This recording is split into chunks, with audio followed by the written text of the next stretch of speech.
Hi everyone, welcome back to my channel. Today we're going to make a Care Bear Halloween nail art design. If Care Bears are not quite your thing, this is a very nice design where you can literally switch it out very quickly into something different and make it look completely different. So I went in with like a cutesy look with the whole Care Bear look, but if you wanted to change it, just change the Care Bear nail into like anything else you want, whether it's a witch, whatever, skulls, whatever you want. And it will no longer look a little bit more like, kiddie-like, I guess. So when it comes to nail gel polishes, we've got a Semilac Nude, and we have two gel polish colours from Madam Glam. One is a purpley colour, one is a blue. So I wanted that kind of colour theme. Again, it's completely subjective to what you guys want. So I feel like I haven't done that colour combination. At least that's what was going through my head when I was doing it.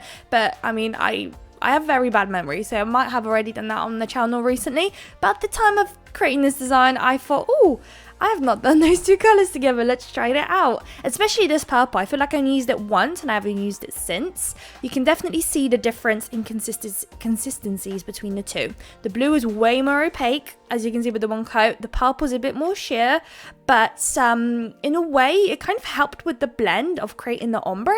Funny enough, usually with these kind of colours I get a little bit worried, but I just feel like it really helped with the blend. So we are blending the two together in the centre to create the ombre look. The very first coat is never perfection or anything, don't worry about it guys, just pop it into the lamp once you're somewhat happy. The second coat is where it really kind of comes together, and then later on you top coat, it really helps kind of avoid, like, remove those strokes, I guess, that you've created. So my nail in the background right now has two coats applied now, and you can still see kind of the stroke lines, but when we top coat it later it will disappear, so no stresses about that. So first things first, I'm going in with the blue. It's literally a one coater. You can get away with easily a one coat, which is really, really nice and time saving for sure. And on the first nail, we're doing like a diagonal line. This stage, it's kind of up to you what you do with that first nail in a way, wherever you feel like you want like a little fragment of the blue. Completely up to you and your, imagination and how creative you want to be and how you want to switch it up if you want to. The other nail, I'm going in with a French tip look. Again, if you don't want a French tip, just any blocks, whatever you go for, I'm sure it's going to look really, really cool. And with these two nails, we're going to create like a patch look with some lines going on, which kind of makes it look a little bit more cartoony and a bit more kind of giving when we were doing those cartoony nails, was it comic book nails, making everything look like a comic book kind of thing? It's kind of giving that but Halloween vibe at the same time. Like, it's like a combination of both. I don't know if you guys see that, but when I was showing my partner the nails, the first thing he said that it looks like those comic book nails. Once that's cured, we're going in with the purple. So with the purple, because it is much more lighter and a bit more sheer, I do have to go in with two coats. So that one is going to take a little bit longer than the first blue layer. So with this one, again, I'm just doing a chunk. I'm doing this like little triangle look.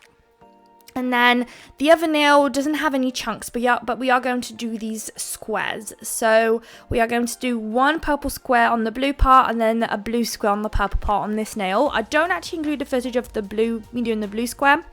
And of course, again, with the purple, we are having to do two coats because especially on top of the blue, it came out looking like a very cool tony kind of purple, and I wanted it to continue looking obviously the same as the other nails are looking with the purple, so I did have to do two coats.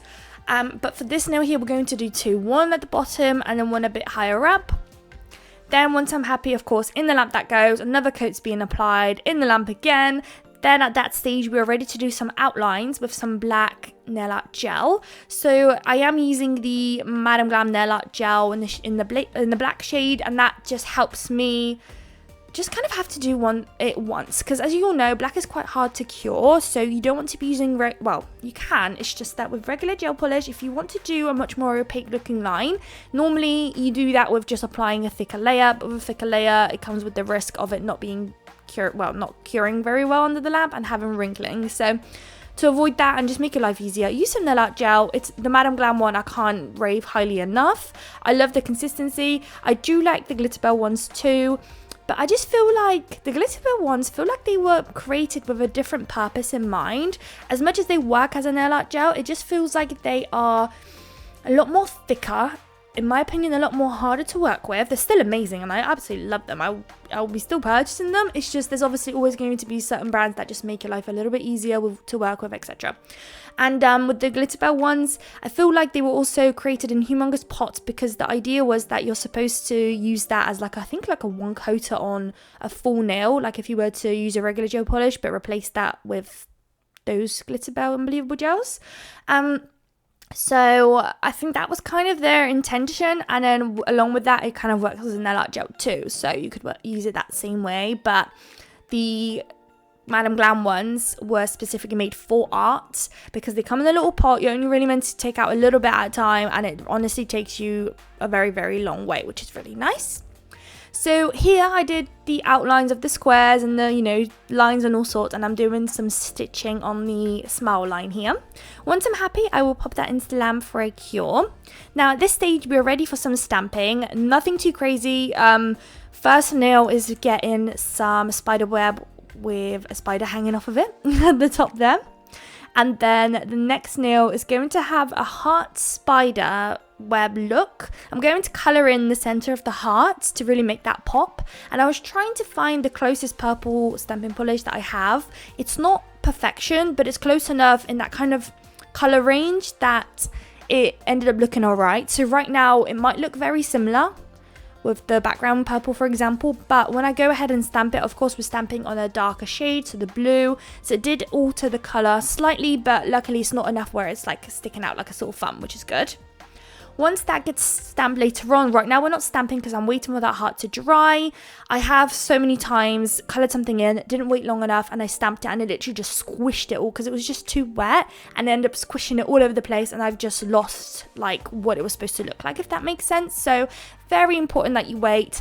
A good way of checking if it's already dry and ready to go, well, just looking at it you can tell because it will be matte, no longer glossy and shiny. Or another way is to actually grab your nail art brush and very gently tap it, and you'll be able to see on the brush how much excess like came off onto the brush, and then that way you'll be able to tell. Make sure if you do go ahead and tap it very gently, because otherwise if you go too hard on it, it will just come off onto your brush too, so be careful. Or if you're like me, just grab yourself another stamper, and then pick up another image, start colouring it in, and that way you're not wasting time, not waiting around, and you're just getting yourself busy. Whilst you're waiting on the stamper to dry and get ready to be used, we are going to combine a couple of little bits and bobs to create our design, which is why I love stamping so much. It's just so fun. I love it. I love just combining things, and trust me guys, I am not an artsy creative person.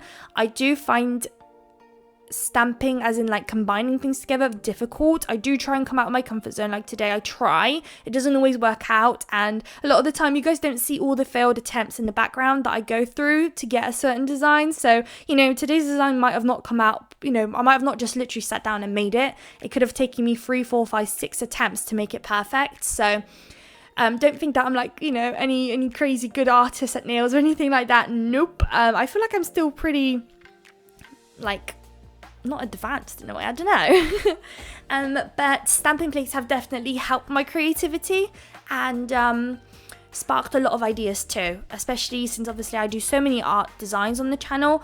It's very, very easy for me to run out of ideas and lose my, my passion in a way. Well, not my necessary passion, but just lose my motivation, lose my creativity. I get burnout. That's probably the best way.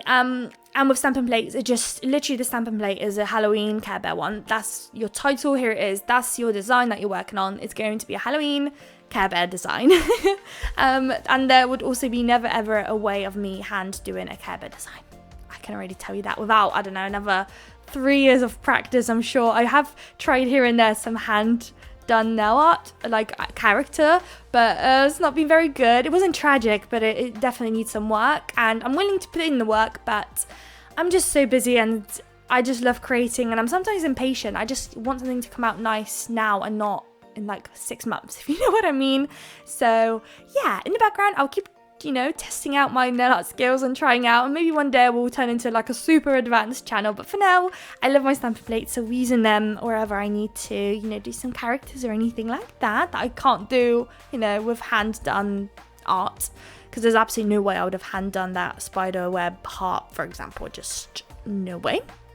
Right, now that we've stamped everything down and we're ready to go, I've got this white glitter, which I'm so happy I found because I have my drawer full of glitters and this one came through and I didn't have those pots that I have in my drawers. So I never depotted it and I actually by accident came across it and I'm so happy I did in my little like very old box that I kept some nail arts in that were supposed to be for review and I just never opened again. So I'm glad I did because this has come into handy, like came in handy very, very well. It's like a matte white hex mix. They've got fine, large and like small hex. I wouldn't say I have any medium necessarily, but it's just enough to kind of create a cool look. And they're gonna be, well, this glitter has come out very handy with today's design, but not only that, it's going to come in handy very much with Christmas designs. And the ombre nail with the white at the bottom with the glitter, it's kind of given like spacey vibes too. So if it was on like its own, you could definitely create like a spacey look, or well, anything for that matter really, but it was kind of giving me spacey vibes with the purple, the blue, the white. You can let me know what you think in the comments, but that's what it gave me. So everything is now cured with a matte top coat. Time for some bling and we're done with the set. So on this nail here, I've already obviously came prepared because I'm a very good girl and I hate faffing about with the crystals on camera, honestly.